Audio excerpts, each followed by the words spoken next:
Hey guys, welcome to My Sew Bliss. Today I'm excited to show you how to make these really cute scrap fabric ghosts.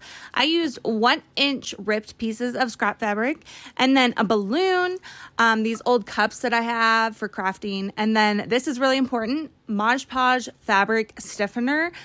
And then I just drew on my eyes with a Sharpie. You could use fabric if you want. So to get started, we're going to tie up the balloon. First, I made my balloon way too small for my cup. The balloon gives it that round shape. So that's why it's important. So I tried different sizes, kind of eyeballed it with the cup, put it in there, and then tied it up. So once you have your balloon in there, I just made sure it was fitting nicely. I kind of wanted it to be the same size as the one I had previously made. Next, we need to prepare our fabric. So I just had the 6-inch piece and I cut it in half so that I had two 3-inch pieces. And then here are all my 1-inch pieces, and I picked out what colors I wanted this one to be.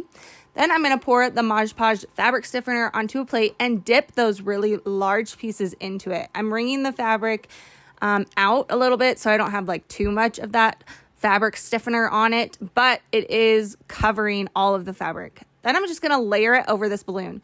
The white fabric I did use as kind of like the base, and now I'm layering the green fabric over it. My strips are long enough so that they pool on either side of it, and I really liked that look of it. You can decide what you want to do with that, but I just cover it until I feel like most of it's covered and most of the white is covered and it looks good to me. Once the green one was done, I decided to do a whole cloth one, which is using the same method, but you're just using one piece of fabric. And I really like how it turned out. Once you wait 24 hours for that to dry, you can then draw on your eyes with your Sharpie or use fabric. I made this a girl ghost by adding a bow and some eyelashes, and I really like that.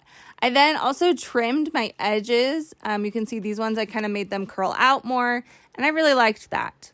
After the fabric stiffener has completely dried, so at least 24 hours, you can then take your cup out and take the balloon out. It is easiest to pop the balloon and then pull it out, but once it hardens, everything will stand on its own. My 3 in the back are still drying, so just this front white one is finished, but I'm really loving how it turned out. I think it turned out cute, especially with those details.